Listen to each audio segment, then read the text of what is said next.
Today I want to talk about my plate carrier and just kind of do a little update, let you guys know what I'm running, why I'm running it, and how it's been holding up over the last couple years.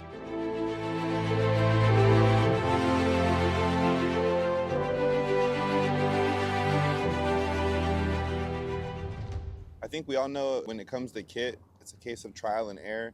You kind of have to try it, see what works, and then go from there. You're always going to be making modifications, which is okay, and that's kind of what you want to do.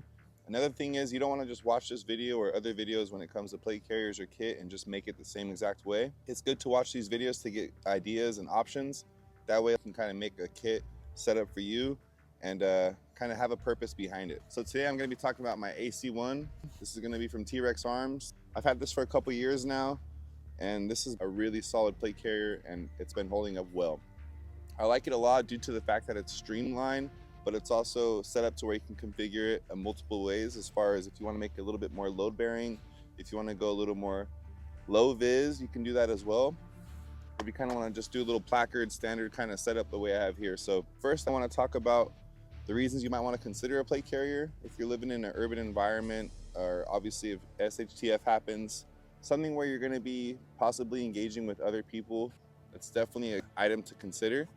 Obviously, if you're in the countryside, you have a big property, you don't have really any neighbors, maybe you want to run with a chest rig instead. So there's going to be different situations, different scenarios. We can always go down the rabbit hole with that. But again, being that I live in the city, I definitely want to have a plate carrier setup. So for those of you that are in the city as well or just looking for a plate carrier setup, I highly recommend this T.Rex Arms AC1. There's no sponsorship here. I don't make any money by any means from T.Rex Arms. I have no connection with them, obviously, but again, and if I were to go buy another plate carrier, I definitely would recommend this one. Enough with that. The first thing I do want to say though, when it comes to the AC1 from T.Rex Arms, is their shoulder pads are a little bit thin. So I highly recommend these SKD shoulder pads or something similar. These are just going to be Velcro hook and loop to where you're going to just hook them around the shoulder pad like so. They're going to come off, but they make it a lot more comfortable, especially if you're going to be wearing it for a while. I highly recommend these shoulder pads. This is kind of the only gripe that I hear from people with the AC1, and these SKD tactical shoulder pads make a huge difference. So the one thing I will say about these though is the hook and loop every now and then can kind of come undone. They have other versions from SKD that are kind of more of a sleeve that you would take the strap and go through the sleeve, which if I were to get new ones, I'd probably get those. But these are really, really comfortable and I like these a lot. They don't come undone too often, but I have had that happen. Just want to keep that transparency with you guys. So while we're talking about stuff that makes this kit a lot more comfortable, I'm also running their T.Rex Arms trauma pads, which are going to be like styrofoam backers for the plates. So again, just something that makes it a lot more comfortable to wear when you're wearing it for a long time. And they're honestly pretty affordable. So they also make it a little more snug, which I like. I like keeping my kit nice and snug, nice and tight, nice and streamlined. So those backers just make it nice and snug. So, and as far as the actual plates that I'm running, these are going to be Hesco L210s. I wish I had some level 4 plates, but one day. So these are going to be good for now. They're ceramic. They actually are going to stop rifle caliber. So they are going to be ceramic plates. They're comfortable. They're not too heavy as well. They're going to be the swimmer cut, which I like. They're not just square, so makes it nice for when you're shouldering your rifle or just moving around in general. So after that, as far as up front, this is going to be the placard from T.Rex Arms. This is just going to be Velcro to where you could take the placard off if you'd like. You could also unclip it and run other placards if you like. So say you have a chest rig that you like, you could take the clip off and then just clip that placard on here, which is pretty cool. You don't have to run a placard, but I like this placard a lot because the retention keeps them nice and secure when you're running and moving around certain angles. Nothing jingles, nothing's coming out, which is nice. Also, it's going to have hook and loop up front so you can run extra panels, extra patches, also extra pouches, stuff like that. So definitely like this T.Rex Arms placard. We'll get into the comm setup. I'm going to be running a Baofeng UV5R with the Nagoya antenna. I do like running this antenna because it's a little more short, doesn't get in the way. Also, when I'm training with the group, stuff like that, you don't really want to be transmitting too far. I'm still learning comms, but definitely like this stubby antenna as far as not getting in the way. Also, transmitting and receiving has been nice as well. So just something to check out. When you do get a UV5R though, I've done videos in the past, make sure you actually program these things. Don't just think you have it and you'll be good to go. You got to program them with certain frequencies. If you do have an FCC license, then you'll be good to go. But if you don't, I recommend putting FRS channels on here, looking up the FRS channels and programming them in here, as well as on other ones that your friends have. So again, you'll be good to go.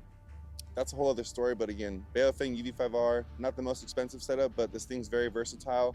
And for the price, for what you get, I highly recommend this as a starter entry level for your comms. I'm just gonna be running that on the cummerbund over here. As you can see, I do like to run the buttons towards me. That way, if I happen to use it, it's not really lighting up towards the outside, which is good. And then as far as the PTT I'm running, this is gonna be the Baofeng PTT as well. I have it zip tied down to where it stays in place, but this is very nice as far as just having it like this to where you can talk up here and you can hear up here as well instead of having to use your radio, especially if you have your rifle or anything like that. You want to be able to just obviously talk without having to take it in and out of your pouch. So highly recommend getting a PTT for your plate carrier setup.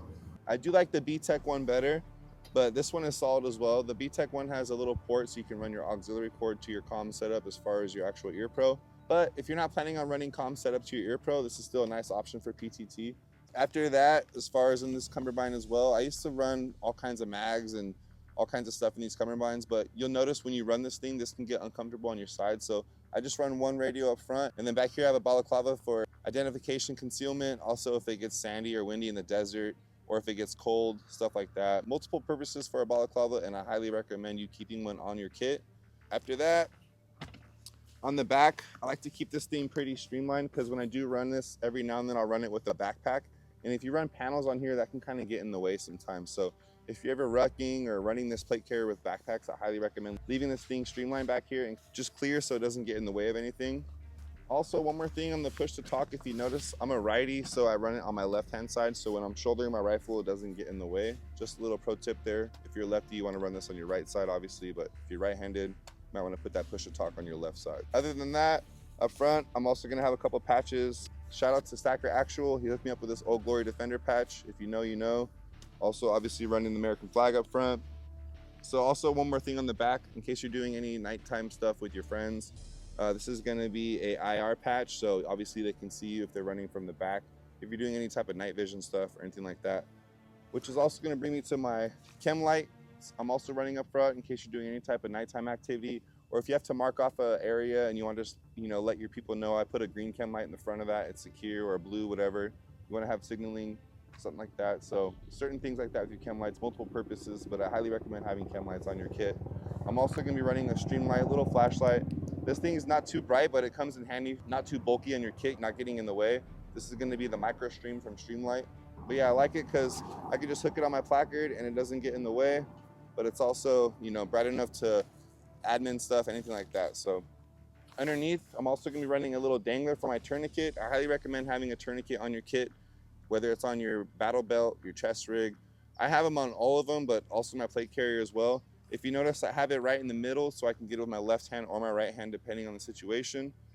But another thing, like I said, with the radio and the comms, if you do have a tourniquet or any type of medical, you got to train with it. Make sure you learn how to apply it. Also, you want to make sure to learn when to apply it, etc. So just like your firearms, anything else you run with, make sure you train with it so you actually know how to use it if you ever need to.